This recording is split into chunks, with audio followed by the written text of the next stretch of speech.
Hola, buenos días. Señora Aránguez, ¿me escucha? Sí, la escucho. Vale, perfecto. Y ahora incluso nos vemos. Sí. En un momentito vamos a comenzar, ¿vale? Bien. ¿Hago esto o lo dejo? Pues igual mejor, por evitar problemas técnicos, mientras no intervengamos, apagamos la voz, el audio.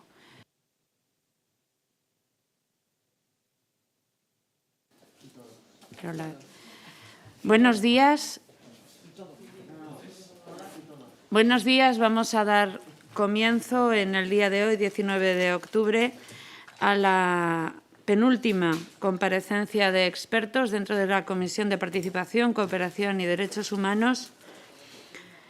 En esta ocasión nos acompaña doña Tasia Aránguez, jurista, profesora en el Departamento de Filosofía del Derecho en la Universidad de Granada y que acude por petición del Grupo Parlamentario Popular, en este caso.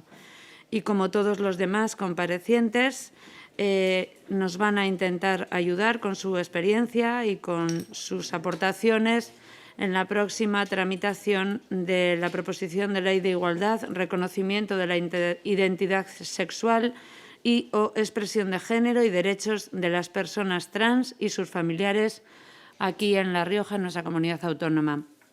Paso a solicitar a los grupos parlamentarios las sustituciones en caso de que las hubiera. El Grupo Parlamentario Mixto no ha podido acudir a esta comparecencia. Señora León, Grupo Parlamentario Ciudadanos, ¿tiene sustituciones? Sí, yo misma sustituyo a la diputada Pilar Rabasa. Muchas gracias. Grupo Parlamentario Popular. Sí, también el diputado Jesús Ángel Garridos sustituye a Jesús Pérez Ligero, que es el titular. Gracias. Grupo Parlamentario Socialista. Gracias, presidenta. Estamos los titulares. Señora Aránguez, bienvenida a este Parlamento y muchas gracias por su comparecencia. Contará de inicio con un tiempo máximo de 40 minutos para hacer la exposición que considere y posteriormente cada portavoz dispondrá de 5 minutos en un primer turno para interpelarle, preguntarle, compartir reflexiones con usted, lo que sea, y usted podrá contestarles de manera individual y si hiciera falta una segunda vuelta o lo que sea necesario para que todo se hable bien y nadie se quede sin hablar, así lo haremos. Así que, sin más, tiene usted la palabra. Pues ante todo agradecer la oportunidad de estar aquí como experta en esta importante institución de la democracia para hablar sobre este tema que nos atañe a los derechos de las mujeres, a los derechos de la infancia y también a los derechos de las personas transexuales. Por lo tanto, es un tema muy importante y merece la pena debatirlo con detenimiento y reflexionar acerca de todas sus dimensiones. Voy a hacer a compartir pantalla para si logro realizarlo. A ver.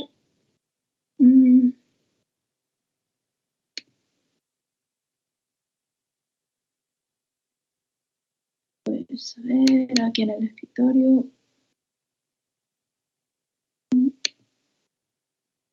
Sí, aquí está.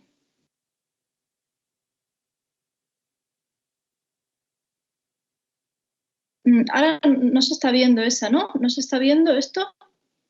No, no se ve. Creo que no. Voy a poner otra que tengo aquí en PDF por si esta sí se ve. Vamos a ver. Si no se viera, pues lo hago sin la presentación y no pasa nada. No hay problema. A ver. Es que parece que los PDFs el programa no los reconoce. Vaya, bueno, no vais a poder ver el articulado, lo cual sí es importante para que vayamos viendo por dónde nos encontramos y qué artículos, pero bueno, voy a intentar hacerlo sin presentación. Bien, esta proposición de ley, lo que me gustaría destacar en primer lugar es que el debate no trata sobre los derechos de las personas transexuales, que es algo que casi toda la sociedad apoya, porque la mayoría de la sociedad respalda la Ley 3/2007, la ley actual que tenemos reguladora de la rectificación registral de la mención relativa al sexo de las personas, que posibilita el cambio de sexo legal y además es una de las leyes más progresistas del mundo. El debate Sin embargo, trata sobre la libre determinación, que implica la adhesión de los poderes públicos a una filosofía particular, que es la teoría queer o la teoría de la identidad de género. Lo que sostengo en esta ponencia es que, por supuesto, la transexualidad existe, existen las personas transexuales, qué duda cabe, pero no es una identidad innata, sino que es un fenómeno psicosocial, la disforia, que además causa sufrimiento a las personas. Por tanto, en la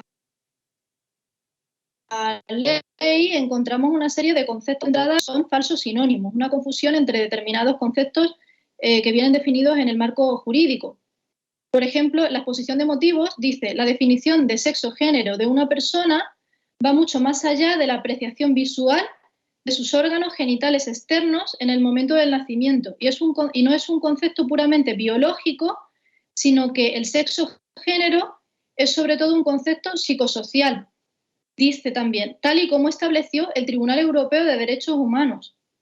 Claro, yo ante este fragmento he de señalar que confunde las palabras sexo y género, porque sexo son las características sexuales de las personas como especie sexualmente dimórfica que somos, es decir, mujeres y hombres son los nombres referidos a las hembras y a los machos de la especie humana, mientras que el género, según el Convenio de Estambul, son los papeles, comportamientos, actividades y atribuciones socialmente constituidos que una sociedad concreta considera propios de mujeres o de hombres. Es decir, género se identifica con masculino y femenino, esa sería su referencia, mientras que sexo se refiere a las hembras y los machos de la especie humana que se llaman mujeres y hombres. Entonces, y por supuesto, el Tribunal Europeo de Derechos Humanos en ningún momento niega la existencia del sexo biológico, ni dice que el sexo biológico sea algo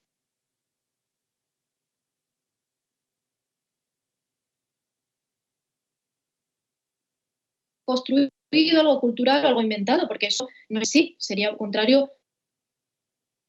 Salvo dos de ellos, salvo identidad de género y personas trans, el resto de los conceptos no se definen, que se emplean. Se utilizan de modo sinonímico el término sexo y género de modo reiterado, sin especificar qué significa cada cual. Se utiliza también de modo sinonímico la palabra transexualidad, personas trans, identidad de género, identidad sexual y expresión de género.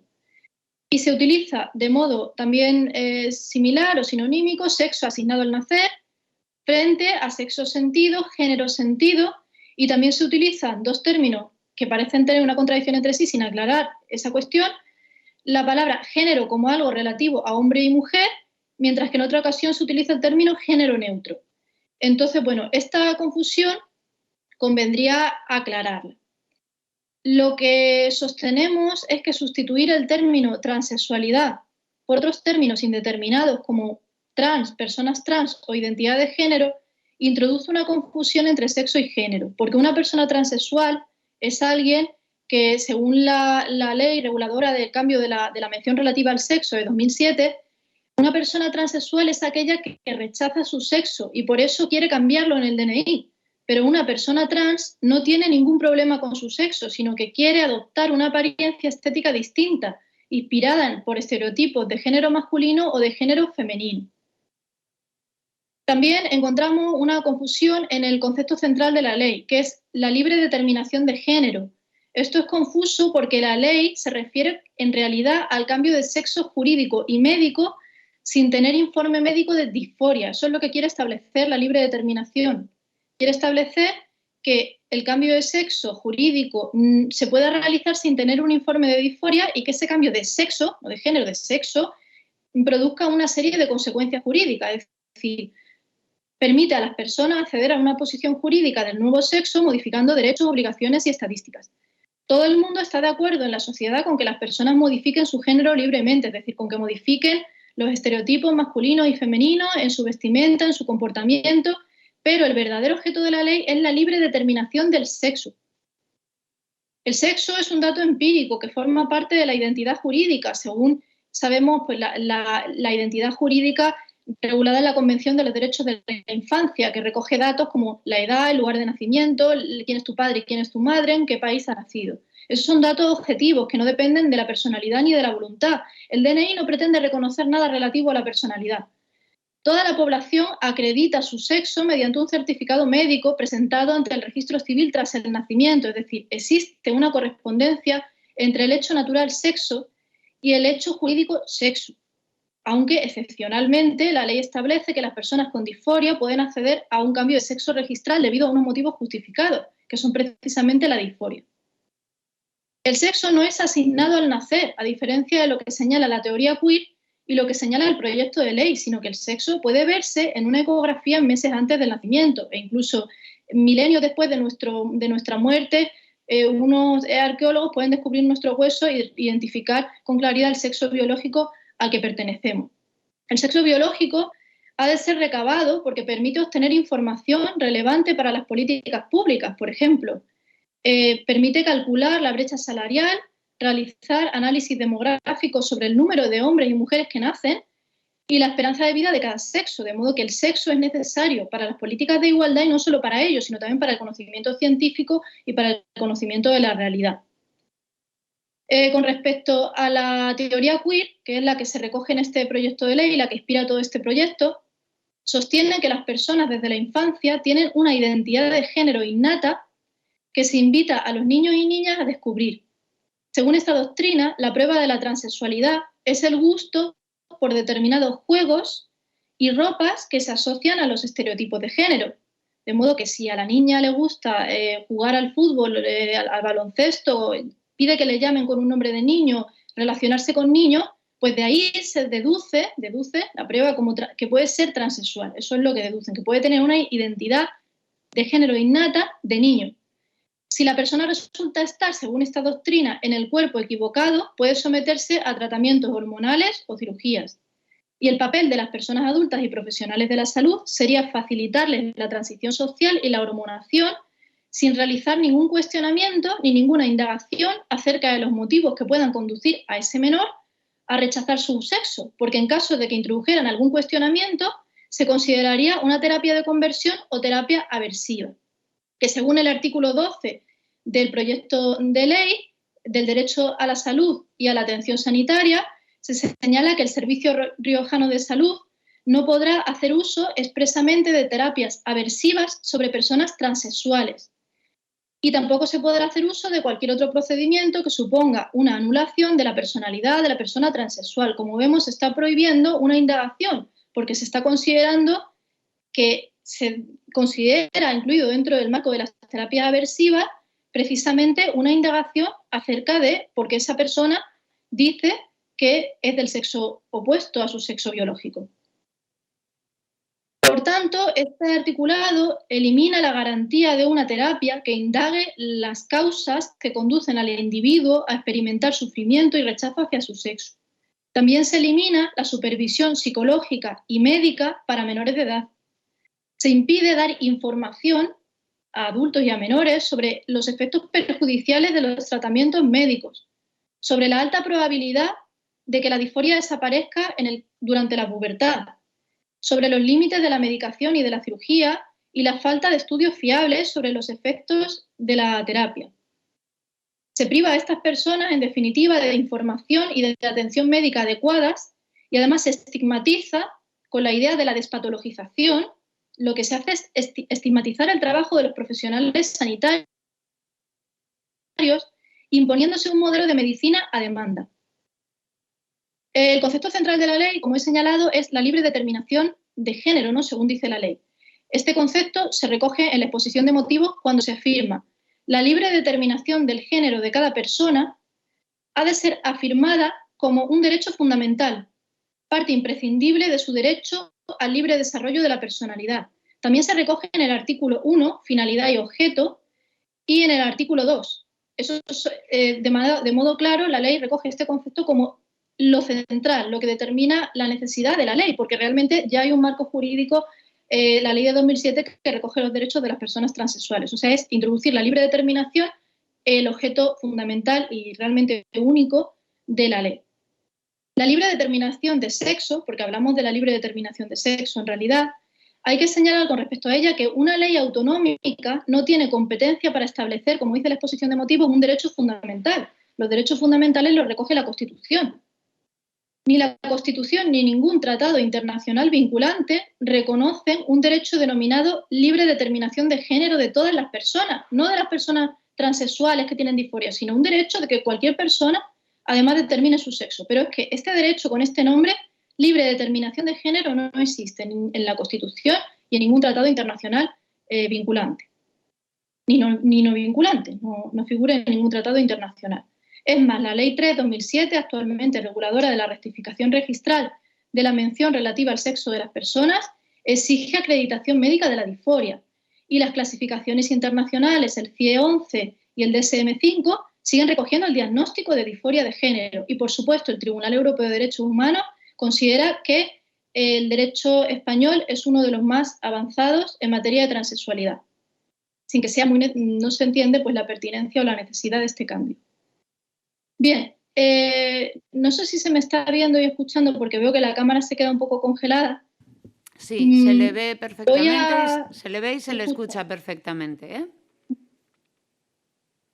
Bien, gracias. Pues voy a continuar con los menores. Los menores es uno de los asuntos que más ha alarmado a la opinión pública porque realmente hay articulado que es contrario a lo que las directrices de la mayoría de países del mundo están haciendo ahora mismo, es decir, retroceder en relación con la hormonación y la medicación de menores de edad. El artículo 7 recoge primero aspectos relativos al ámbito educativo y llega a afirmar que la Comunidad Autónoma de La Rioja aprobará unos protocolos necesarios a fin de detectar a esos menores que manifiesten actitudes que denoten una identidad de género distinta a la asignada al nacer. Eso, bueno, hay muchos protocolos ya en numerosas comunidades autónomas que recogen aspectos pues, como eso, como vestir de una manera diferente, que te gusten determinados juegos. Veamos pues, lo sexista que resulta esa consideración. Además, el artículo 7 establece la detección y la intervención ante situaciones de riesgo. Con ello se refiere a que los padres, el padre y la madre, no estén de acuerdo con que su hija esté atrapada en un cuerpo equivocado y quiera indagar las razones por las que manifiesta ese deseo de transitar. El artículo 29, de hecho, que recoge el apoyo y protección en situaciones de especial vulnerabilidad, precisamente señala que se ha de identificar a los menores que estén sometidos a maltrato psicológico en el ámbito familiar a causa de su expresión o identidad de género. Ya hay antecedentes en otros países de custodias que han sido retiradas a progenitores por el hecho de no compartir esta visión de la identidad de género innata, que no deja de ser una visión metafísica específica. Los menores se establece también en esta ley, por tanto, se elimina la garantía del consentimiento parental para la hormonación, porque se puede sustituir por consentimiento judicial, y se expone a los progenitores a la pérdida de la custodia del menor si rechazan la idea metafísica de que su hija viva atrapada en un cuerpo equivocado, su hijo. Esto enajena al artículo 27.3 de la Constitución, que garantiza el derecho de los padres a elegir la educación en valores que desean para sus hijos. Imponer esta doctrina no solo es contrario a la ciencia y a la ética, sino también al pluralismo ideológico. Por ahí podría ser declarada inconstitucional. Es una de las muchas aristas que tiene la ley, muchísimas. Con respecto a los menores, el artículo 15 establece precisamente que se puede, por autorización judicial, sustituir a los padres y que esa negativa pues, podrá ser recurrida ante la autoridad judicial. El artículo 15 establece la atención sanitaria a las personas transexuales menores de edad y señala que al inicio de la pubertad se puede producir desde los 8 a 11 años. Es decir, hablamos de menores de 8 años a los que se puede tratar el bloqueo hormonal al inicio de la pubertad para evitar el desarrollo de caracteres sexuales secundarios no deseados. Y más adelante se realiza el tratamiento hormonal cruzado, que suele ser a los 16 años en la mayoría de protocolos sanitarios aprobados a raíz de estas leyes, que por cierto, estas leyes están producidas en cadena, inspiradas, alentadas por asociaciones, ¿no? Por asociaciones que las han escrito de manera semejante y que luego desarrollan esos protocolos también en cada comunidad autónoma. Con respecto a los menores, también hay que señalar que en el mundo actualmente se está produciendo un cambio de la orientación en la política afirmativa. Es decir, antes se venía diciendo que había que afirmar la identidad de género que expresaba ese menor y hormonarle automáticamente sin que los profesionales hicieran nada. Ese es el modelo en el que se basa esta ley. Una medicina a demanda. Sin embargo, ahora eso está cambiando en el mundo entero. En primer lugar, por estudios científicos como el de Gibson, una organización científica que concluye, pero los datos estos se repiten en multitud de estudios científicos que se han hecho, que el 80 o el 95% de los niños prepuberales que dicen sentirse del sexo contrario no van a seguir experimentando tras la pubertad la disforia de género. Entonces, si no se alimenta la idea de que son transexuales y no se les medica, lo habitual es que desaparezca la inconformidad con el propio cuerpo, salvo en muy poquitos casos. Hay un debate, además, científico no resuelto acerca de los daños irreversibles del bloqueo hormonal. Numerosos estudios, como el estudio NICE 2021, recogen consecuencias muy preocupantes como osteoporosis, impedir el desarrollo cerebral durante la pubertad y daños permanentes en la fertilidad de los menores de edad. Aunque no hay acuerdo o consenso total sobre los efectos de estos bloqueadores, el principio de precaución, que es un principio que se debe aplicar en la comunidad científica siempre que existe cualquier duda, y esta duda es muy fundada, hay muchos estudios, el principio de precaución impone que debería aplicarse una actitud prudente y de espera. Por su edad, estos menores no tienen capacidad de consentir de modo plenamente consciente esta hormonación. En Suecia, las nuevas directrices oficiales concluyen que no se realizará ningún tratamiento de bloqueo de la pubertad en menores de 16 y que entre los 16 y los 18 se tendrá que evaluar adecuadamente la madurez del menor. Además, importantes estudios de las principales clínicas de identidad de género de Suecia se ha visto que la transexualidad se propaga con los contactos sociales de modo análogo a otras afecciones o trastornos psicológicos que generan sufrimiento psicológico, por eso decimos que es trastorno, no porque sea una enfermedad, sino porque produce a la persona sufrimiento, pues es análogo a otras como la anorexia o las autolesiones, que también se propagan con los contactos sociales, y ha coincidido un aumento exponencial, sobre todo en niñas biológicas que luego resultan ser lesbianas, a raíz de las redes sociales y la popularización de los principales medios de comunicación y plataformas de series. En Finlandia, las nuevas directrices de 2020 también señalan que la primera línea de tratamiento va a ser la psicoterapia para aliviar el sufrimiento mental y no la hormonación de los menores. Y parten del dato empírico contrastado antes aludido de que la disforia infantil desaparece normalmente durante la pubertad, de modo que no debe iniciarse ningún tratamiento irreversible durante la minoría de edad. En Australia y Nueva Zelanda, el Colegio de Psiquiatras también ha señalado este año que la importancia de una evaluación mental de los menores con disforia de género. Este mismo colegio, años atrás, suscribía la línea contraria, es decir, vemos que se está produciendo un viraje hacia el rechazo a los tratamientos hormonales.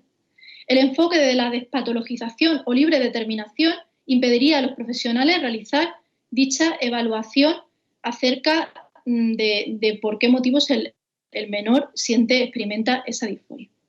En Reino Unido, también la clínica Tavistock ha reflejado un aumento del 4000% de las peticiones de transiciones de menores en menos de 10 años. Un 70% casos de niñas que luego resultan ser lesbianas, pero también hay niños y niñas con traumas o trastornos psicológicos o depresivos que la transición no resuelve, sino que impide tratar al normalizarse como un fenómeno de mera diversidad humana o pues es una manifestación natural.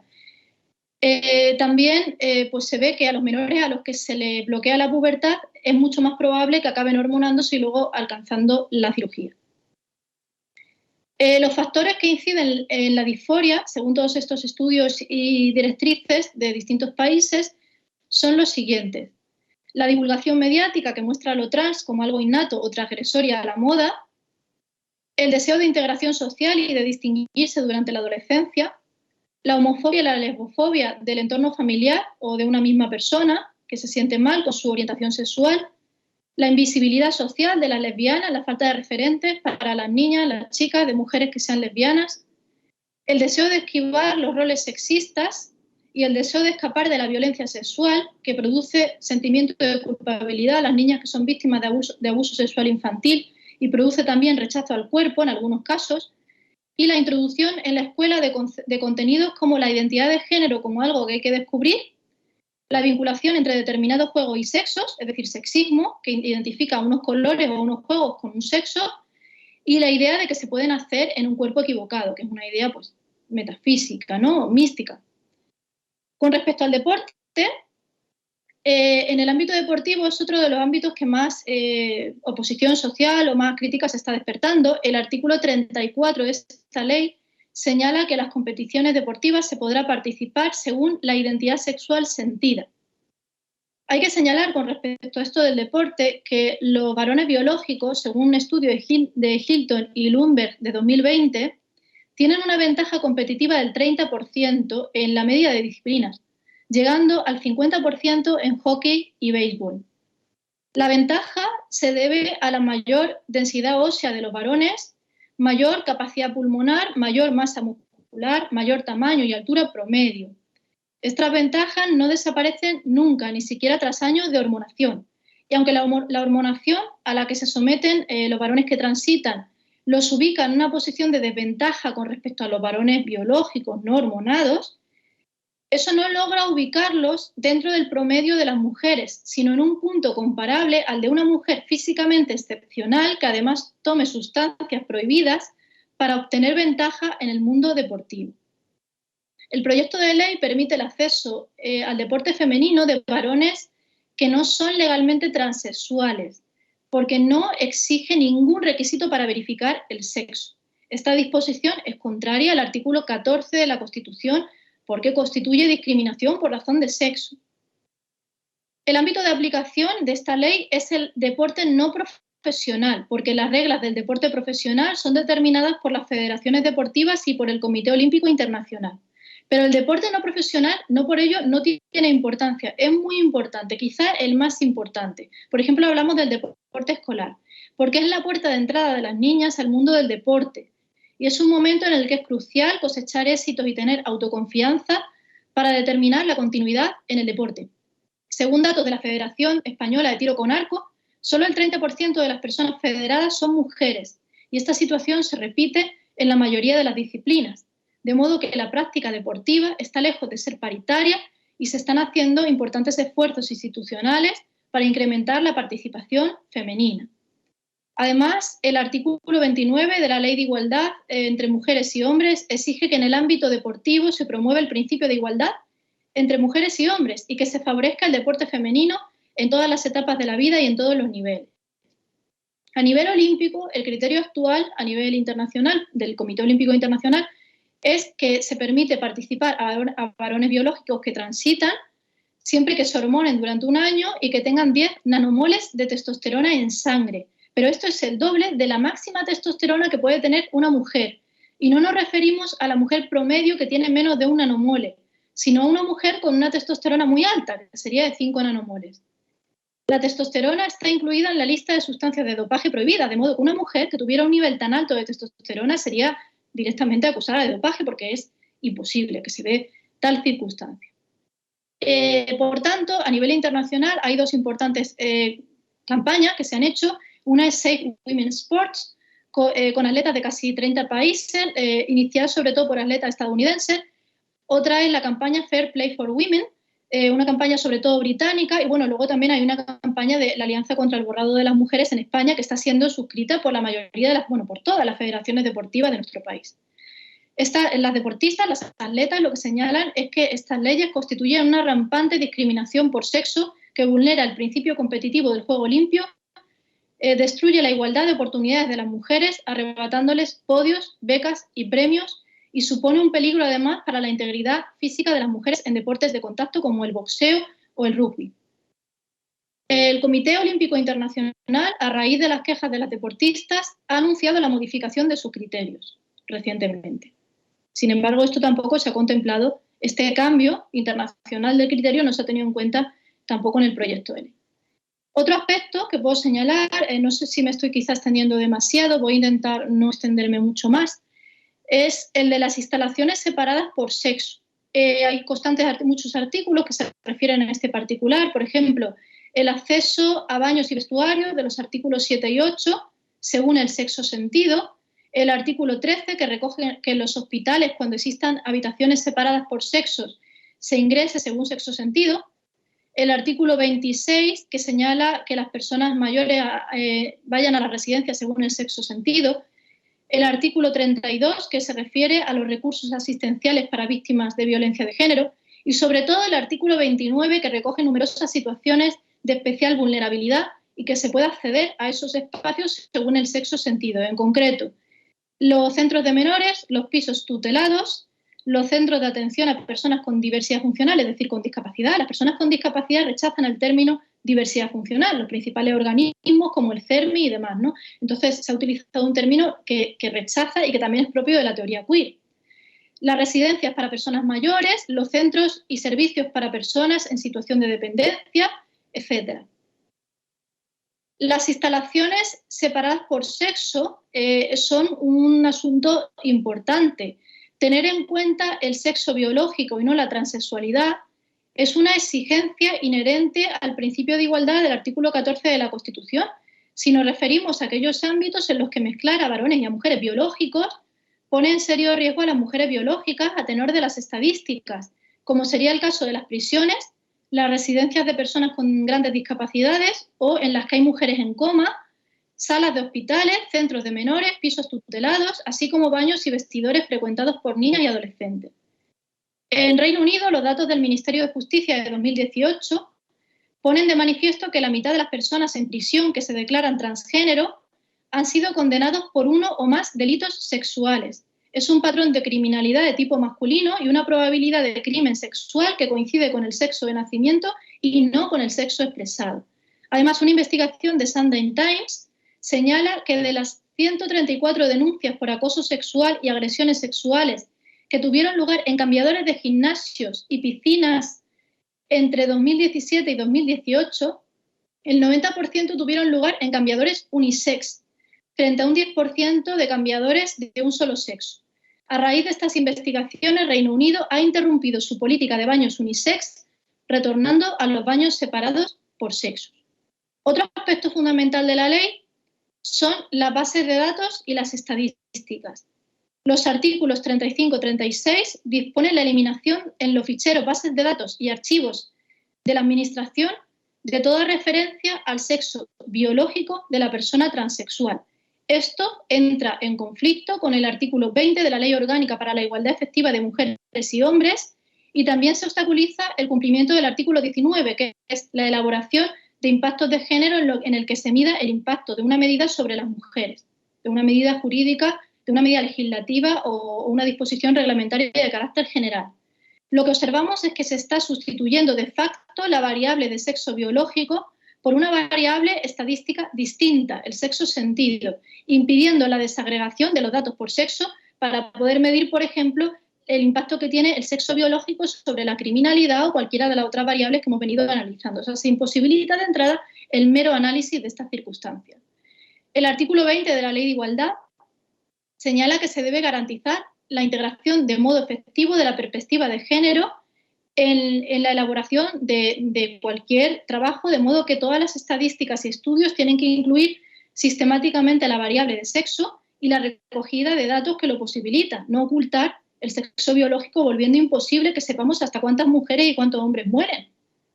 No se puede elaborar ni un censo de ninguna cosa, ¿no? Si se borra eso de todas las administraciones.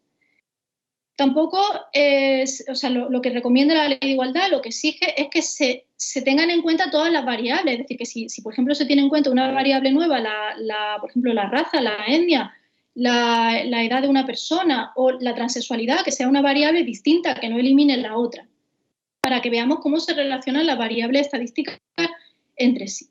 Y por último, con respecto a las sanciones, y este es el último apartado de la exposición, la ley introduce un aparato sancionador y, bueno, la mayoría de sanciones están bien, son conductas negativas de discriminación hacia las personas transexuales, intolerables, que no tienen problema. Pero hay dos relativas al ámbito de la libertad de expresión que sí que considero que no deberían ser incluidas. Una es la de que es una sanción administrativa leve utilizar o emitir expresiones vejatorias por razón de identidad o expresión de género en cualquier medio de comunicación o en discursos o intervenciones públicas o en las redes sociales, y luego la sanción grave, que consistiría en hacer esto de modo reiterado. Esto, bueno, luego especificaré por qué no me parece correcto o qué peligros veo ahí, pero la sanción leve puede ser castigado con una multa de hasta 3.000 euros y la sanción grave con una multa de entre 3.000 y 20.000 euros. Además, existe la prohibición de acceder a cualquier tipo de ayuda pública en La Rioja y de contratar con la Administración. ¿Sí? Dígame, ¿interrumpo la presentación ya? Para que organice su exposición y luego podrá intervenir más adelante si tiene que volver a hacerlo, ¿eh? Queda un minuto. Entonces, bueno, además la ley establece que si tú te arrepientes de haber puesto tal mensaje en las redes sociales, eso te baja la sanción, y también señala que se pasa al tanto de culpa a los tribunales de lo penal para ver si hay delito de odio, o sea, delito penal, y si no existe, la Administración aún así te puede poner una multa. Bueno, el peligro que veo por esto es que son sanciones por opinar, sin garantía de un proceso judicial en el que tengas pues, una imparcialidad del proceso judicial. Se está produciendo además a nivel internacional un clima de persecución hacia las personas que sostenemos que nuestra especie está conformada por hombres y mujeres que son realidades biológicas diferenciadas. En Reino Unido, de hecho, Maya Forstater fue despedida por defender en su trabajo la existencia del sexo biológico y la inexistencia de una identidad de género innata. Y finalmente el Tribunal de Apelación ha amparado a Forstater en su derecho a la libertad de opinión y de conciencia y señala que es legítimo tanto tener una opinión de la teoría queer como considerar que el sexo biológico existe y que la identidad de género pues no existe. La transexualidad sí, pero no la identidad de género. Bueno, señalo que esto, prohibir esto, bueno, pues que es contrario al espíritu de la jurisprudencia del Tribunal Constitucional, que señala que la libertad de expresión es debate público democrático, que tiene que haber una opinión pública libre, que hay un amplio margen para la libertad de expresión, que se admite cualquier opinión, incluso aquellas que ataquen al sistema democrático, que el derecho penal no debe disuadir del ejercicio de la libertad de expresión y solo en casos extremos se debe sancionar. Y además debería haber una garantía penal, siempre, un delito de odio, no administrativamente. Las sanciones administrativas no pueden convertirse en una puerta trasera para castigar opiniones políticas. Pues con esto he terminado. Muchas gracias. Le decía hace un momentito que no sé si me ha entendido bien eso, que le quedaban 5 minutos para esta intervención, pero posteriormente podrá intervenir si lo cree necesario. Ahora tiene la palabra la portavoz del Grupo Parlamentario Ciudadanos, la señora León. Sí, muchas gracias, presidenta. Bueno, muchas gracias, señora Aranguez. Muchísimas gracias por su exposición. La verdad es que ha sido muy diferente a las que estamos acostumbrados en los últimos días porque tiene un tinte técnico-jurídico muy importante que realmente es el que nos ocupa en esta comisión, además de todas las experiencias que nos están trasladando desde otros tipos de ponentes que hemos tenido la suerte de tener en estos últimos días.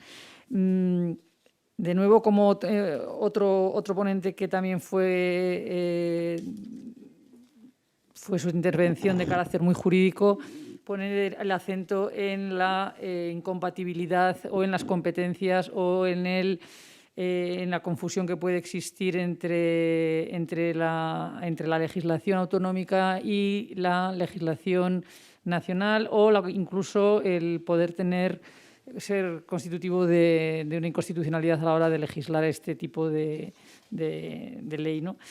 El espíritu de esta comisión y de este Parlamento ha sido siempre está siendo el de avanzar en esta realidad que en estos momentos nos encontramos, pero lo queremos hacer bien. Entonces, a partir de su intervención, me reitero en lo que ya dije en otra comisión.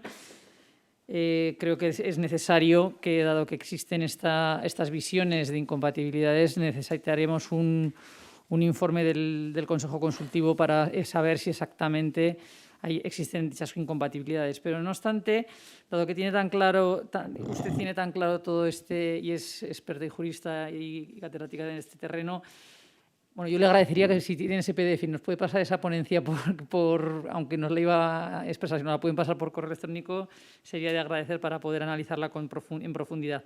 Pero más allá de eso, me gustaría saber, de todas las dudas que usted ha planteado, no sé si yo creo que no es necesario que las enumere una a una, pero me gustaría saber cuál es, si es que lo cree posible, la forma de corregir todas estas incompatibilidades. Si quiere se las voy enumerando, pero usted las tiene también todas enumeradas, las he ido apuntando todas las que he ido diciendo, tanto lo que es el concepto psicosocial sexo-género, como lo que es los protocolos de salud, como lo que es los tramos de edad a los que se deberían de asistir, como lo que es la identidad sexual sentida, cómo tratarla desde esta ley para que no suponga una incompatibilidad contra el artículo 14 de la Constitución, ni contra la ley de igualdad, en los diversos artículos que nos ha establecido. El tema de los niveles de testosterona para las competencias deportivas es un debate muy, muy amplio que además incluso está, como usted bien sabrá, abriendo otro debate alternativo, y es el de las mujeres, el racial, ¿no? el debate racial en el deporte, porque evidentemente además por razas tenemos también diferentes niveles de hormonales que están provocando que existan esas desigualdades, con lo cual al final todo esto se está convirtiendo en un totum revolutum que no conseguimos ponerle orden.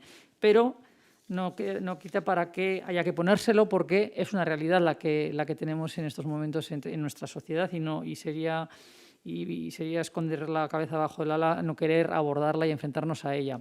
Así que, como experta de todo en este terreno, yo le agradecería que nos alumbrase en cómo corregir esas incompatibilidades que usted dice que existen, para poder sacar una ley adelante que pudiera de verdad poder regular el fin último de esta ley, que, como hemos dicho también en otras intervenciones, nos gustaría también que fuese más amplia, que no solo estuviera tratando el de la minoría trans, sino que además estuviera tratando el de la minoría de otros géneros, como el LGTBIQ, que se está avanzando, ¿no?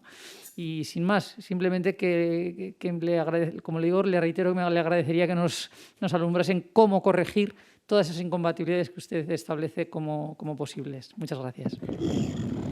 Antes de pasarle la palabra, señora Aránguez, para que conteste a la señora León, en estos momentos le está enviando la letrada de la comisión, Esther Serrano, un correo a usted para que tenga su dirección, y si le parece, lo que no hemos podido compartir en pantalla, se lo envía a la letrada y hacemos el envío a todos los grupos parlamentarios. Tiene usted la palabra. Bien, esta ley, bueno, yo quiero agradecer la pregunta porque me ha parecido muy pertinente, y también a la presidenta de la Cámara por darme la palabra. Y bueno, con respecto a la ley, lo primero es el paradigma de la despatologización y de la identidad de género. Ya supone en sí mismo un problema, porque supone estigmatizar el trabajo del ámbito de la medicina y de la salud mental, que es una garantía necesaria para los menores de edad, sobre todo. Los mayores de edad, mira, nos preocupan menos quizá, pero los menores de edad necesitan sobre todo esa garantía psicológica, y no se puede considerar una identidad innata algo fundamentado en estereotipos de género. Hay aquí una confusión entre el sexo y género.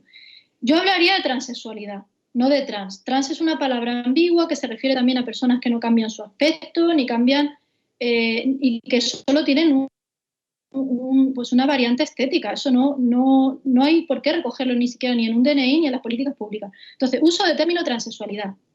Por supuesto, no permitir la hormonación ni el tratamiento médico en menores de edad. Eso es otro aspecto central. Las sanciones, quitar la relativa a la libertad de expresión y dejar eso en manos de lo penal, que son quienes tienen que sancionar algo tan delicado como la libertad de expresión.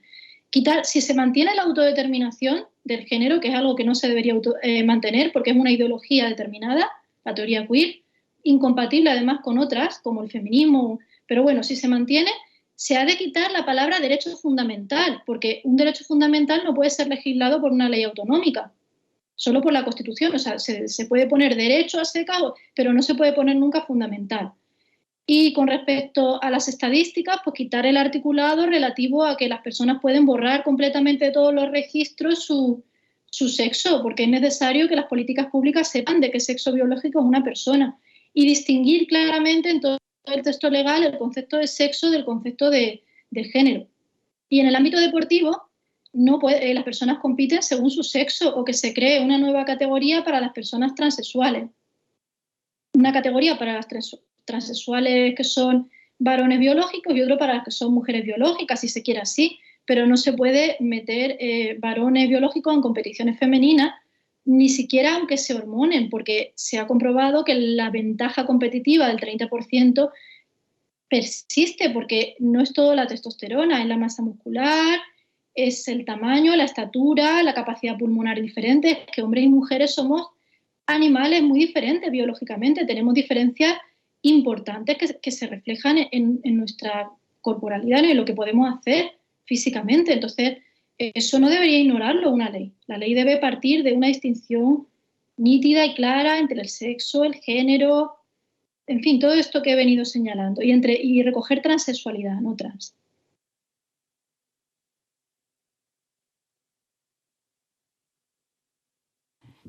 Muchas gracias. Tiene la palabra la portavoz del grupo... perdón. Tiene la palabra el diputado, el señor Garrido, del Grupo Parlamentario Popular. Sí, muchísimas gracias, señora presidenta, por darme la palabra.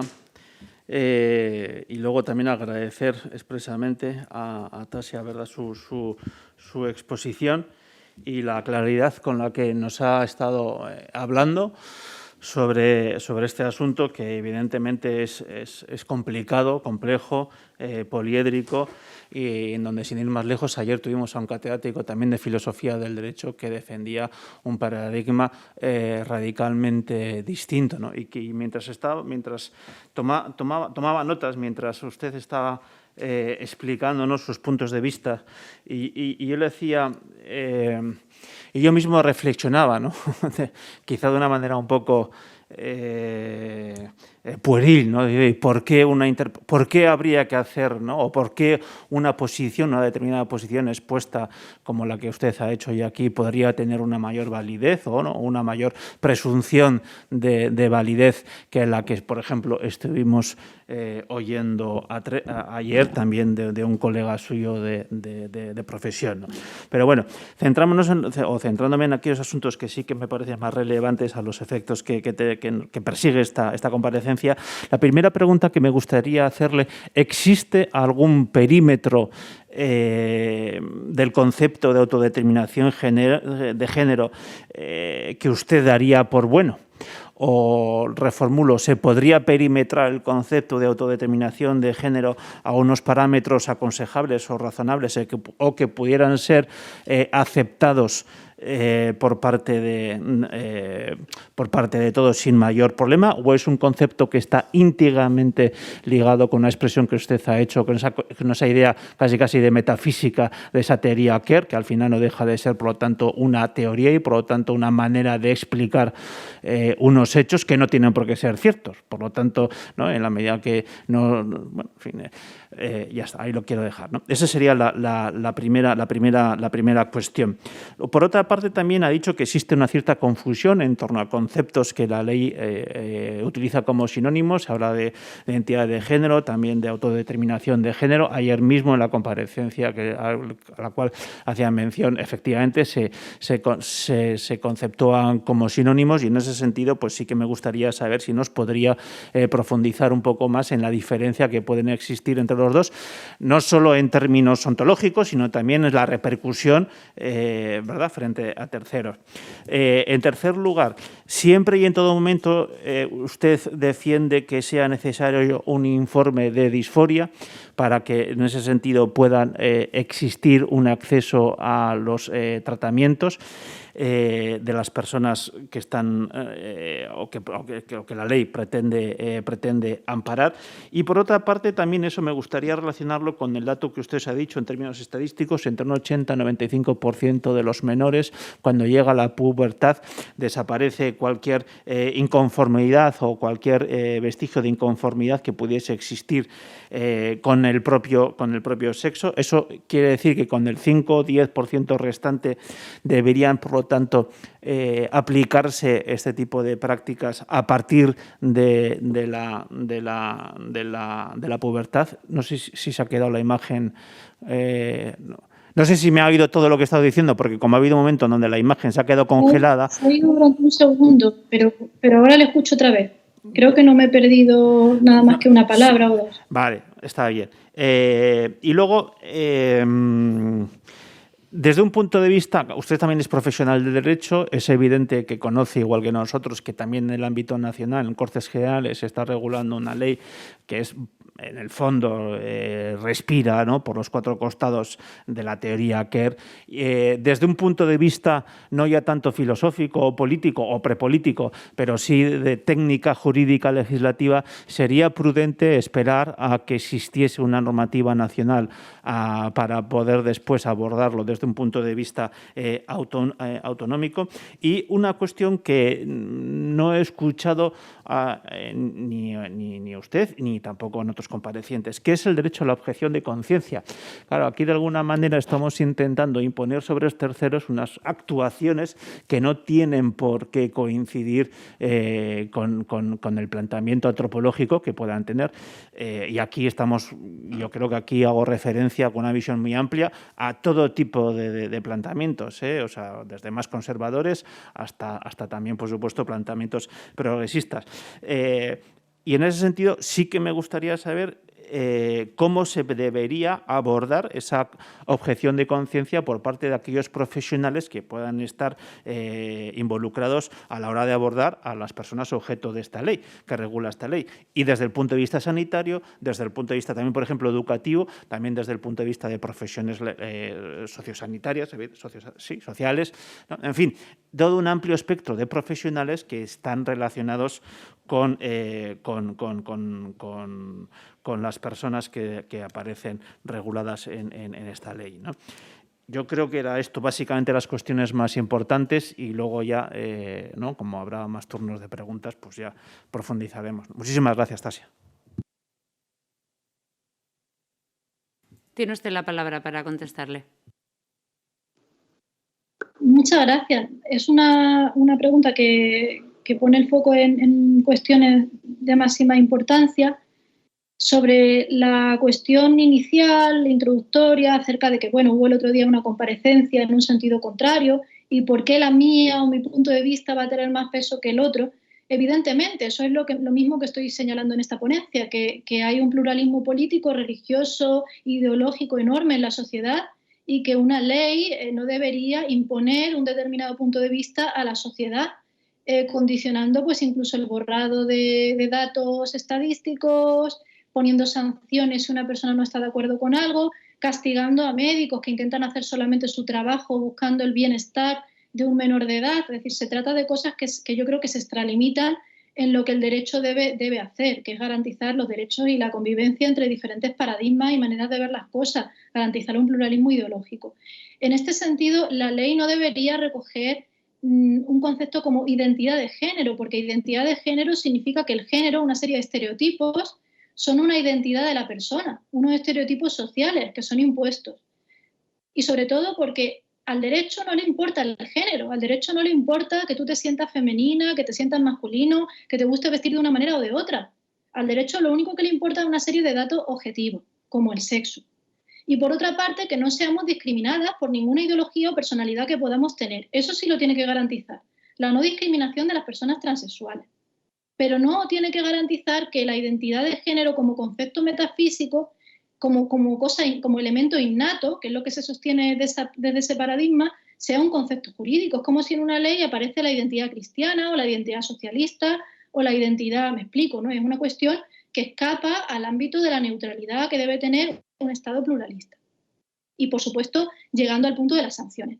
En este sentido, con esto está directamente relacionado el tema de la objeción de conciencia. De hecho, en Reino Unido, por ejemplo, ha habido una polémica acerca de que las feministas están reivindicando que se permita a las mujeres el derecho a la objeción de conciencia para que no te examine un médico o bueno, una médica que se declare transgénero, para que no te examine.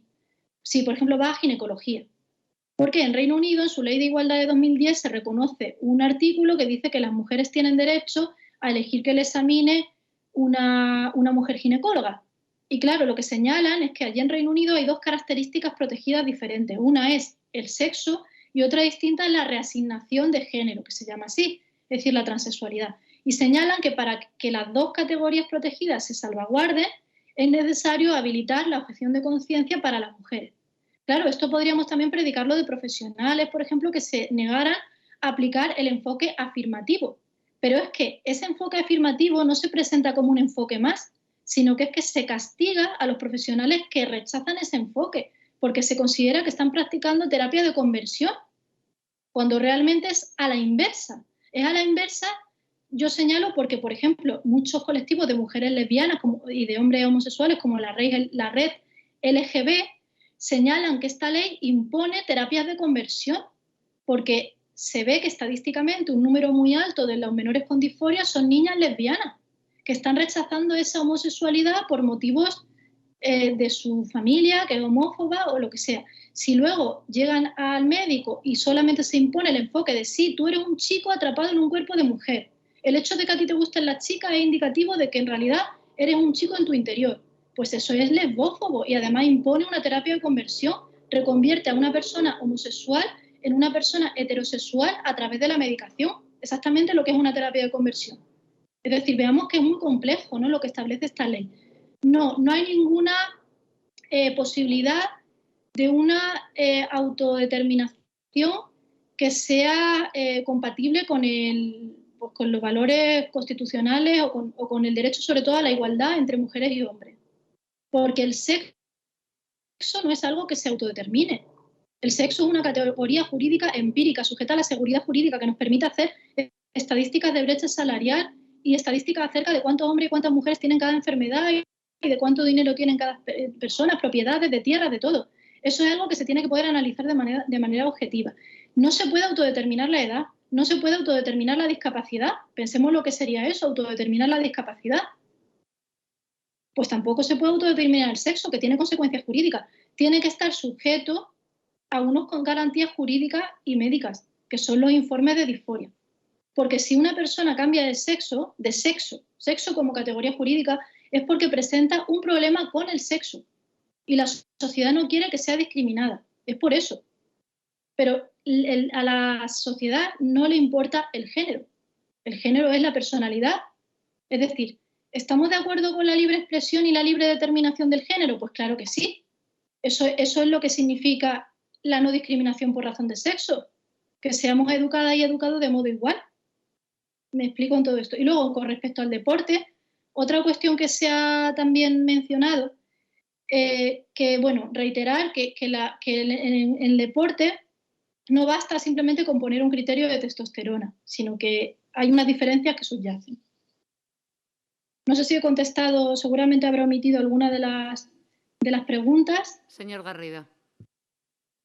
Sí, muy brevemente, sí. Era el tema de la coordinación entre la ley nacional y la ley autonómica y luego también con las estadísticas a las que ha hecho referencia, que el 80-95% de los niños, niñas, ¿no?, superan la inconformidad que pueden sentir, ¿no? Entonces, sí, eso implica de facto que su consejo sería retrasar las actuaciones de los profesionales una vez pasada esta edad.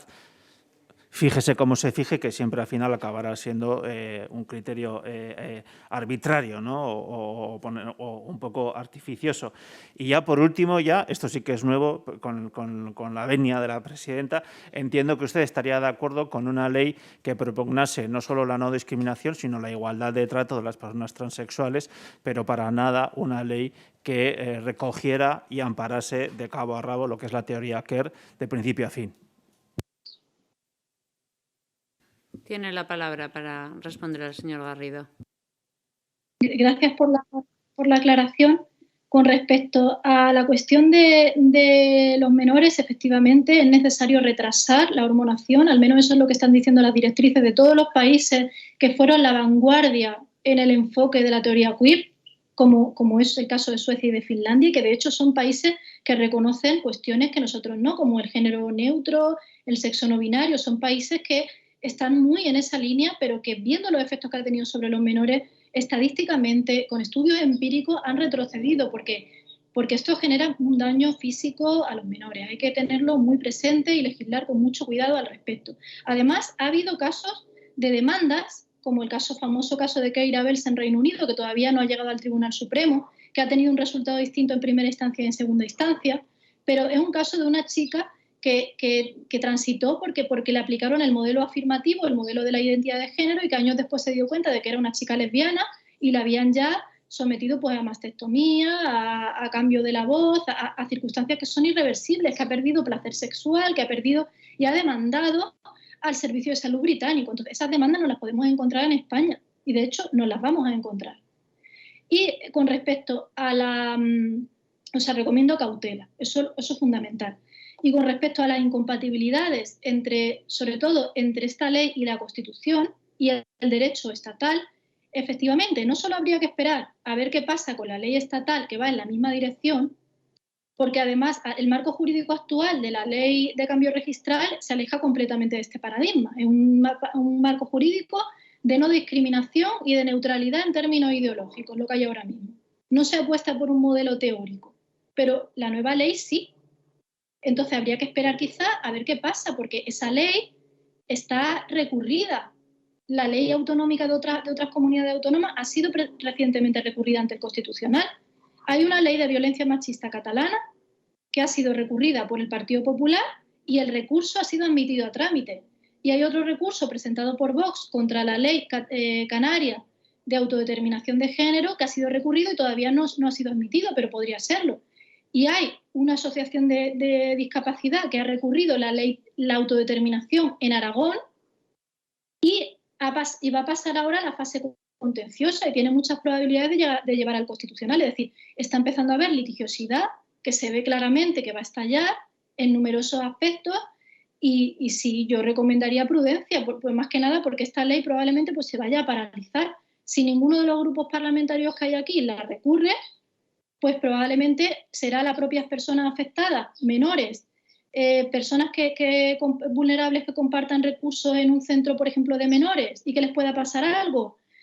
Casos como el de Keira Bells, casos como del mundo del deporte, de personas perjudicadas por las becas o por los premios, todo eso da lugar a potencial litigiosidad y a potencial recursos contra la ley. Entonces yo sí creo que las leyes estas se están aprobando de una manera precipitada, porque se llevan aprobando años, sin escuchar lo que está pasando en otros países y que habría que tener pues, un principio de prudencia y sobre todo un principio de pluralismo, es decir, respetar por supuesto la diversidad de todas pues, la transexualidad y sobre todo de la expresión de las personas, de la expresión estética, que puedan pues, comportarse libremente, pero no imponer un determinado modelo ideológico dentro de una ley que además va a generar efectos sobre terceras personas, sobre todo mujeres y menores. Muchas gracias. Tiene la palabra la portavoz del Grupo Parlamentario Socialista, la señora Santos. Buenos días. Muchas gracias por su comparecencia. Le he escuchado atentamente y, desde luego, lo que me ha quedado la sensación es que, según las tesis que ha mantenido en diversos puntos, lo que tendríamos que hacer esta comisión es romper la ley y hacer una ley de no discriminación, que es lo que hizo casualmente el Grupo Popular la pasada legislatura con la ley trans, haciendo una enmienda a la totalidad. Tengo por costumbre, y creo que es lo que procede, cuando va a venir un compareciente, informarme antes de su currículum, de su pensamiento, etcétera, etcétera. Cuando lo he hecho en relación a su comparecencia, pues me aparecía, más que como jurista y profesora y catedrática de la Universidad de Granada, como líder del movimiento de borrado de mujeres, que es la tesis que usted ha defendido en toda su intervención. No puedo aceptar ni puedo dar de paso porque su visión ha sido totalmente patologizante y, sin decirlo, claramente ha defendido la disforia de género, que es tanto como tratar a las personas trans como enfermas mentales. Y yo creo que esto está ampliamente superado. Ya sabe como yo que en el 2018 la OMS dejó de considerar la transexualidad como un trastorno mental, que está avalado en nuestro país por la Sociedad Española de Psiquiatría, que la Asamblea del Consejo de Europa recomienda eliminar la obligatoriedad de los trámites médicos o de diagnósticos de salud mental. Ha hablado de los menores. Y el movimiento de borrados de las mujeres ha dicho cosas muy graves sobre este tema. Ha hablado incluso este movimiento de maltrato infantil. Usted ha incidido en dos aspectos, uno en el educativo y en la libertad de los padres para elegir la educación de sus hijos, apoyando un poco la tesis de abogados cristianos, de Hazte Oír, que han ido todos en contra de todo este tema. También ha hablado del bloqueo hormonal, de ese informe que lo conocemos, del 80 o el 85%. He hablado de irreversibilidad, cuando usted sabe como yo que un tratamiento de bloqueo hormonal no es un tratamiento específico, distinto y que se haya creado para las personas trans, es un tratamiento que se utiliza en otras series en distintas patologías y que además es reversible en el momento en que se suspende ese tratamiento. Hemos sido testigos durante este último año de un debate atroz, cruel, inhumano, en el que las personas trans se han convertido en cuestión de Estado, pero no precisamente en un sentido positivo, cuando realmente son personas, espero que coincida como yo, que han sido olvidadas y vulneradas históricamente. Y no me parece correcto tampoco, y usted ha hecho alguna afirmación en ese sentido, porque ha hecho afirmaciones generalistas. Ha dicho, por ejemplo, la mayoría de la sociedad está de acuerdo con la Ley de Igualdad del 2017. Pues mire, pues no. O sea, el borrado de las mujeres y determinados grupos están de acuerdo con ellos, pero hay una parte de la sociedad y del feminismo muy importante que no está de acuerdo y que no está de acuerdo con la disforia de género y que lo que quiere es la libre autodeterminación de género. Y no me parece correcto que se haya identificado al feminismo, usted en algún momento lo ha nombrado, como contrario a las personas trans, porque este debate ha llevado a esto y se nos incluya y se generalice sobre todas las feministas cuando este debate no ha estado generalizado, ni muchísimo menos en todo el feminismo. Se ha llegado a decir que el movimiento que defiende la autodeterminación de género opera contra el feminismo. Y desde un grupo de mujeres feministas, grupo más amplio, menos amplio, pero no desde todo el feminismo, se han hecho afirmaciones tremendamente duras que han conllevado muchísimo sufrimiento en personas. Cuando resulta que tenemos hace muchos años leyes autonómicas. Usted ha habido un momento, y discúlpeme, pero no me ha gustado lo que ha dicho, porque parecía que incitaba al recurso de inconstitucionalidad en caso de que se aprobara esta ley. Cada grupo sabrá lo que tiene que hacer en su momento, pero las leyes autonómicas que están aprobadas en este momento, a ninguna de ellas las ha tumbado el Tribunal Constitucional y muchas establecen la autodeterminación de género. Yo le quería plantear algunas cuestiones porque entrar al detalle de todo lo que ha dicho es complicado. Ya le he dicho al principio que es la teoría del borrado de las mujeres claramente, que desgraciadamente se ha hecho extensible, se ha querido hacer extensible a toda la sociedad y en la sociedad se ha creado una imagen negativa de las personas trans, con el consiguiente sufrimiento para ellas y para muchísimos menores que así lo han manifestado. Yo le pregunto, ¿por qué este debate en este momento? Cuando resulta que estas leyes autonómicas están aprobadas hace muchísimos años. ¿Cree que este debate público, que ha puesto en entredicho la realidad trans, ha producido un daño moral a las personas trans y a los menores y jóvenes que han sido los verdaderamente perjudicados? Porque creo que no se ha tenido en cuenta para nada en ningún momento ese factor humano fundamental en personas que han tenido un camino y lo tienen por delante muy, muy difícil. ¿Considera que este debate y enfrentamiento ha llevado a un aumento de la discriminación hacia las personas trans y que ha producido un efecto contrario más que la aceptación por parte de la sociedad? ¿Y qué opina usted sobre la instrumentalización del discurso del borrado de las mujeres por parte de los grupos políticos de derecha? No es casual que usted esté aquí invitada por el Grupo Popular. Mi opinión al respecto, usted me dirá, es que al final el discurso de la derecha y el discurso de las borradas de las mujeres han confluido en muchísimos aspectos, pero en un discurso interesado, porque en muchos casos, y por parte de grupos de derecha y de extrema derecha, no les importaba la igualdad de las mujeres ni que se pusieran en entredicho los derechos de las mujeres. Lo que les interesaba es tumbar la realidad de las personas trans. No tiene más que ver, y lo conocerá, como la señora Monasterio en 2 ocasiones dijo que en este Parlamento de La Rioja habían cambiado de sexo los hombres para parecer como mujeres y que hubiera una lista paritaria. Es una falacia, una mentira, y además es imposible. Eso se puede hacer en México, lo que no se puede hacer es en España, que requiere un proceso. Todo este debate crea una gran confusión en la sociedad, que lo único que hace es que las personas trans sean discriminadas en mayor medida.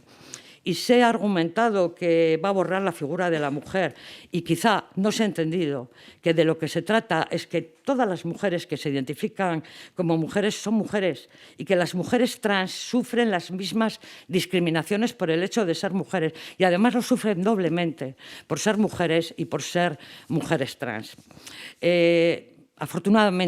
Afortunadamente, se ha puesto fin, por lo menos en el debate jurídico, no en el debate jurídico, pero en la salida a este tema, y contamos con un anteproyecto de ley. Imagino que el debate continuará, y es lícito el debate.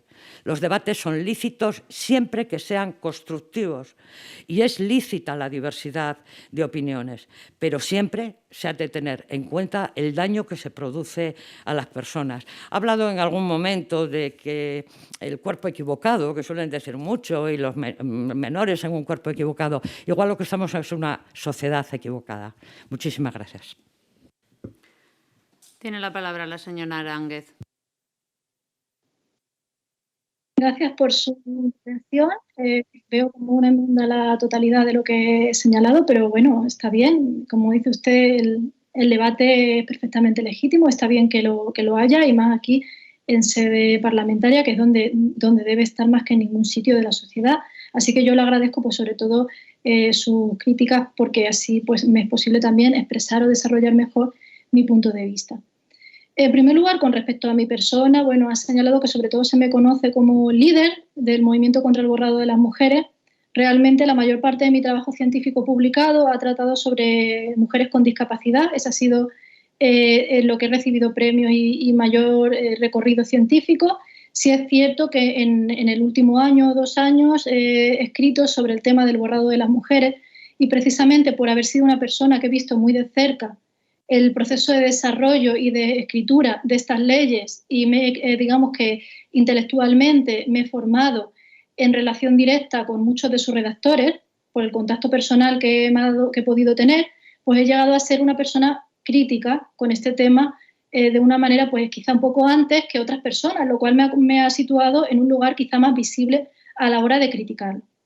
Con respecto a la cuestión de la derecha, también señalo que yo, bueno, soy socialista, a mí no me importa decirlo, así consta en hemeroteca fácilmente si se observa, y muchas de las compañeras que tengo en esta alianza contra el borrado de las mujeres también lo son. Pero bueno, yo aquí he hablado como profesional, no he hablado tampoco de un determinado grupo, que por supuesto es perfectamente legítimo que haya un grupo con una manera determinada de ver el sexo y el género, igual que hay otros que tienen otras visiones.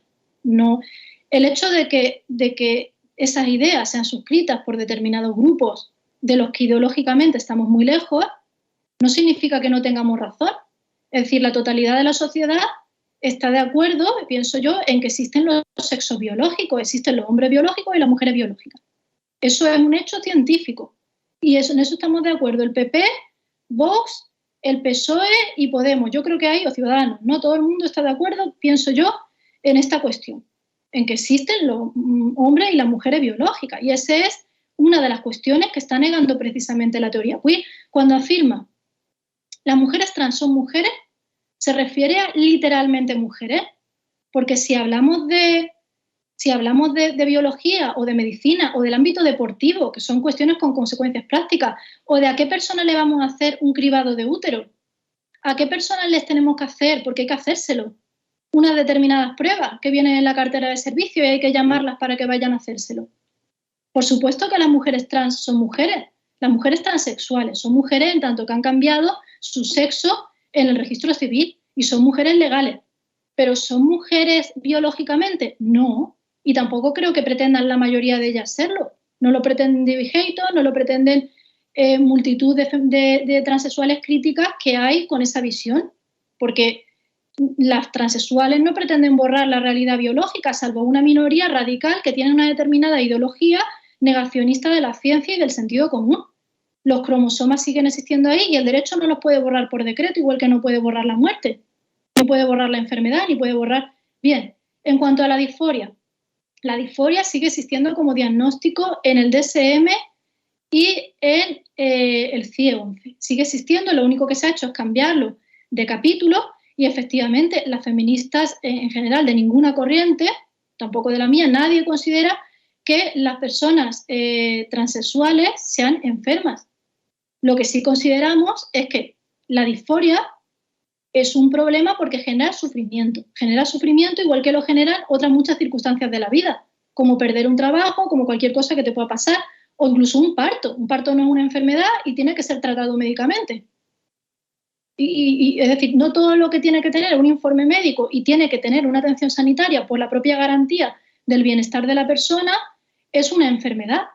Y vienen estas clasificaciones internacionales con unos determinados requisitos que determinan el diagnóstico. Y eso es importante, sobre todo, para descartar posibles causas que puedan llevar a la persona a querer cambiar de sexo y que le pueda causar un daño.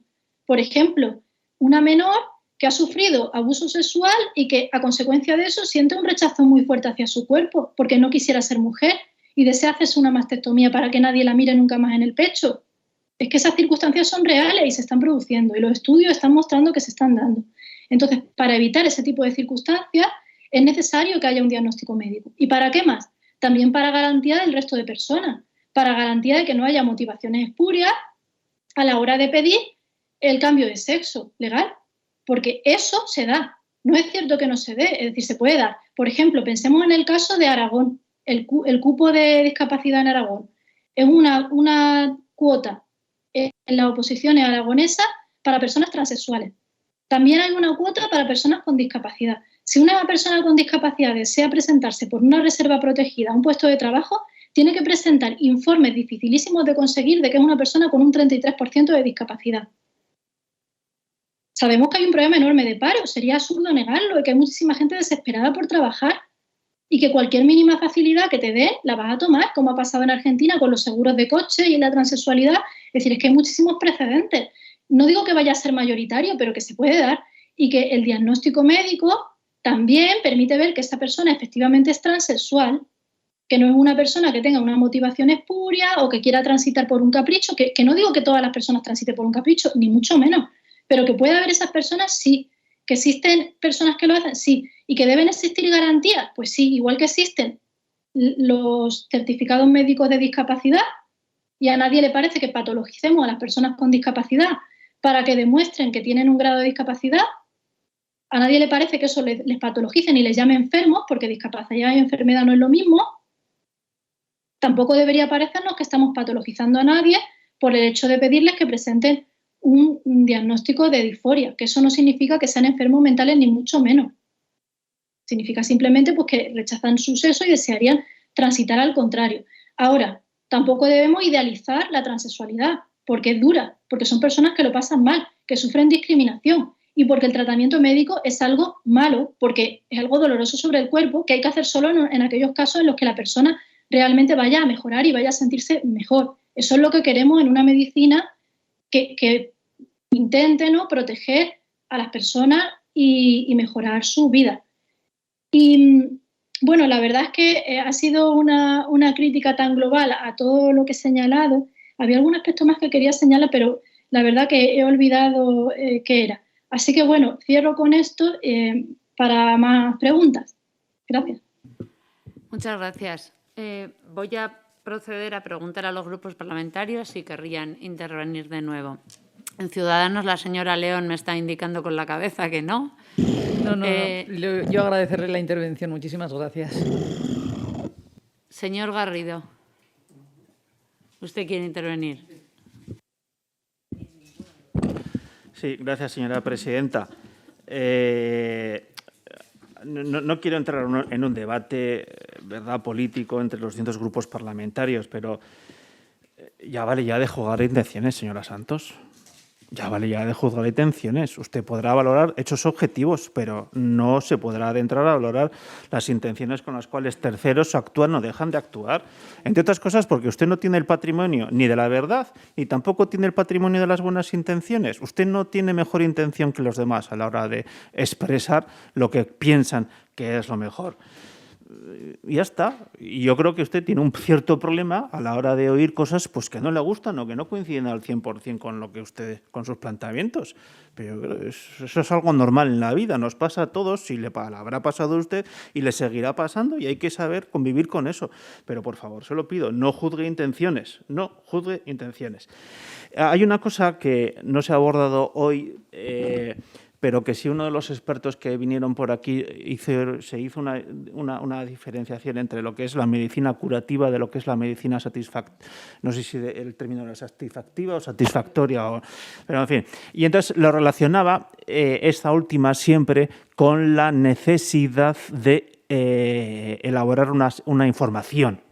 Una información porque, por otra parte, pues porque podría dar a una altísima litigiosidad. Yo creo que es algo que sí que se ha insinuado en su exposición. Y a este respecto, y en la medida en que estamos abordando un ámbito que requiere la intervención de personal sanitario en determinados supuestos, ¿cuál sería o cómo podría, desde un punto de vista legal, concretar ese principio de informar en el ámbito para cumplir, ¿no?, ese requisito de informar de las posibles consecuencias o de todo lo que sea necesario desde un punto de vista legal y también desde un punto de vista de que luego eso tiene que ser concretado en el texto legal, que porque ahora mismo pues no se menciona, y en cualquier caso no se menciona con la suficiente o de una manera explícita, ¿no? Y si pudiese ser hasta el contenido, ¿no?, aunque fuesen con rasgos generales, pues yo sí que se lo agradecería, porque creo que es una cuestión importante y que también la ley debería reflejar. Gracias. Gracias, señor Garrido. Señora Aránguez, ¿quiere comentarle algo al señor Garrido? Sí, claro. Sobre este particular de la garantía de información me parece un punto muy importante. Creo que una persona que quiere cambiar su sexo a nivel jurídico en cualquier medida debería poder acceder a una serie de información, más si es un menor que se quiere iniciar una hormonación y eso debería introducirse en la ley. Un buen ejemplo podría ser el articulado de la ley actual 3/2007 de cambio de sexo registral, porque esa ley, que además es muy cortito, precisamente son 4 artículos y es que ahí vienen todas las garantías, porque ahora mismo el sistema para cambiar de sexo es bastante garantista. De hecho, yo creo que por eso es una ley que despertó gran apoyo social y gran respaldo de personas de ideología muy diversa y de pensamiento diverso, porque realmente es una ley hecha con bastante intención garantista que permite informar a la persona, que el consentimiento sea adecuado, que pone un límite de edad, que fue el Tribunal Constitucional el que lo quitó. Pero la ley sí introducía un límite de edad, consideraba que los menores de edad, cuidado, esto es peligroso. Recomiendo leer bien esa ley y compararlo con lo que se está legislando ahora y ver qué aspectos realmente se quieren cambiar y qué aspectos sería preferible mantener y valorarlo tranquilamente, porque la ley actual ya es una ley avalada por el Consejo de Europa y por el Tribunal Europeo de Derechos Humanos. Es verdad que hay algunos informes que son soft law, que son de parte, no son informes que representan a ninguna institución, que han abogado por la libre determinación. Es cierto que existe en algún informe menor, pero no existe en ningún tratado internacional, en ninguna gran convención. No hay ni mucho menos un acuerdo internacional y hay que tener en cuenta que el debate sobre este particular comenzó pues fuerte en 2016, cuando se empezaron a ver en otros países las consecuencias que habían tenido las leyes en la libre determinación. De modo que es ahora cuando a nivel internacional está cambiando tanto el derecho comparado como se irá viendo en el derecho internacional cómo se traduce esas primeras opiniones críticas. Y este no es un debate estatal, no es un debate de España, no es un debate entre, como a veces se dice en la prensa, Carmen Calvo y Podemos, o Irene Montero. Eso es una simplificación. Si observamos a nivel internacional, este debate es un debate completamente candente, con paralelismo entre lo que pasa en España y en Reino Unido, en Alemania, hasta en Japón. Se está produciendo un debate ahora mismo sobre este tema. En Australia, en algunos estados de Estados Unidos, en Suecia, en Finlandia, en todos esos países se está viendo ahora mismo un debate sobre esto y muchos más. Entonces, claro, reconducirlo todo a una disputa interna de política local, pues me parece una visión muy reduccionista de un problema de alcance global claramente, que además ahora mismo es el movimiento feminista principalmente, que es un movimiento vinculado a la izquierda. En Reino Unido son laboristas que se salieron del partido las que encabezaron esta lucha. Es decir, pero en otros países vemos también personas de derechas que se oponen también a esto. Es que no se puede ni simplificar en derecha e izquierda, ni se puede simplificar en un problema interno de España, porque no es así, es falso y sería contrario a la realidad fáctica. Y otra cuestión también que me gustaría señalar, que ya he recordado, era el tema de la doble discriminación de las mujeres trans. Claro, lo de la doble discriminación es algo que se dice muy a menudo, pero es algo que presume que hay un privilegio en el hecho de nacer con vagina.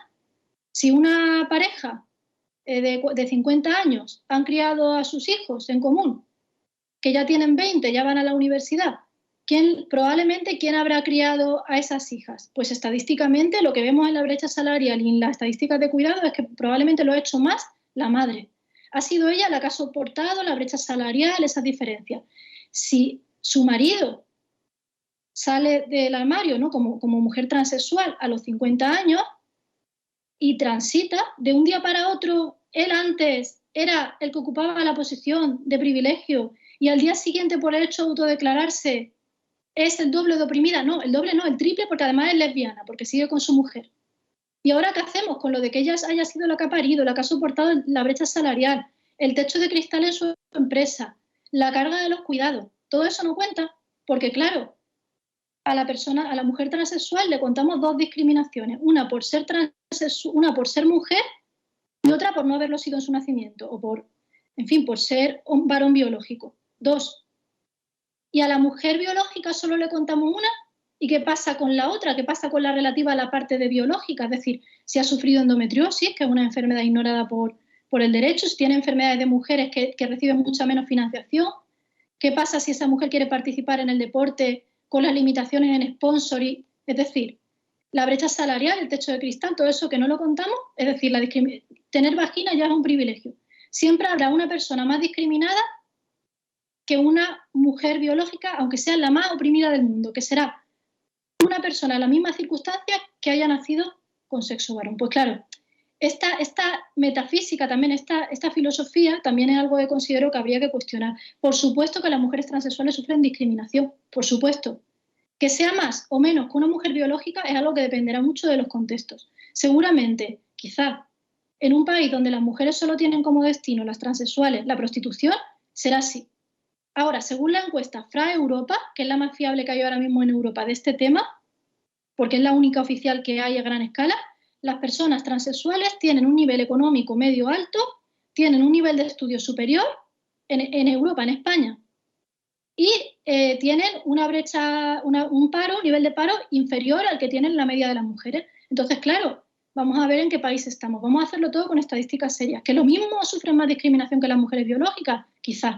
Pero vamos a analizarlo primero, a tener estudios sobre los que basarnos. Y no consideramos que nacer mujer constituye un privilegio, porque eso es algo sexista. ¿Cómo va a ser un privilegio sufrir brecha salarial y doble jornada en esta sociedad que tenemos hoy en día? Es que ya no existe la discriminación, la opresión estructural. Muchas gracias. Tiene la palabra en último turno para todos, porque tenemos posteriormente otra comparecencia. Como digo, tiene la palabra de nuevo la portavoz del Grupo Parlamentario Socialista, señora Santos.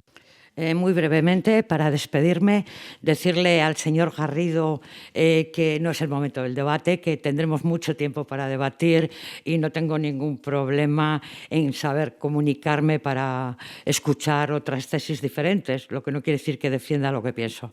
Y bueno, se ha manifestado como socialista, agradecerle como compañera su presencia y decirle que yo también soy socialista, soy feminista y además defiendo los derechos de las personas trans. Muchas gracias. Como le indicaba, señora Aránguez, tiene usted el tiempo que considere. Le pediría que fuera breve por tener un poquito de tiempo antes de la siguiente comparecencia para decir lo que considere oportuno y cerrar su comparecencia. Bien, nada, yo solo coincidir con la compañera en la última intervención. Yo también soy socialista, soy además feminista y además defiendo los derechos de las personas transexuales. Prefiero la palabra transexual porque me parece más claro. Defiendo los derechos de las personas transexuales. Hay compañeras transexuales a las que conozco y que comparten mi punto de vista y compañeras transexuales que no comparten mi punto de vista. Igual pasa con feministas. Creo que es un debate plural que tenemos que escucharnos sin presumir intenciones de antemano, porque es un debate racional, un debate que yo creo que tiene que estar sustentado en datos empíricos, en estudios, porque yo creo que esa es la mejor manera de legislar bien, tener en cuenta qué ha pasado en otros países, tener datos y sobre esos datos legislar. Y sí, yo estoy segura de que va a haber litigiosidad sobre estas leyes y que se tiene que hacer con cuidado porque la va a haber, y recursos también, porque es una tendencia que se está viendo nueva a nivel internacional y no es algo que se pueda resolver diciendo que pasó hace 10 años. Es decir, no importa que haya determinadas recomendaciones internacionales que hayan apuntado a la autodeterminación. Es que este debate está saliendo ahora, en los últimos 2 o 3 años. Entonces, no se puede juzgar un debate que no existía hace más tiempo. Vamos a ver qué pasa ahora. Pero eso es lo que yo estoy viendo en la tendencia internacional del derecho. Y he intentado traerlo aquí en esta ponencia para que se vea cómo los países están en el año 2020 y 2021 cambiando la dirección de sus políticas. Muchísimas gracias, señora Aránguez, por su comparecencia, por dedicarnos su tiempo en esta comisión de participación. Al resto de diputados de todos los grupos parlamentarios les emplazo, son ahora mismo la 1:25, a la 1 en esta misma sala. Y a usted, como le digo, muchísimas gracias. Muchísimas gracias a ustedes. Gracias por invitarme. Adiós. Adiós, gracias.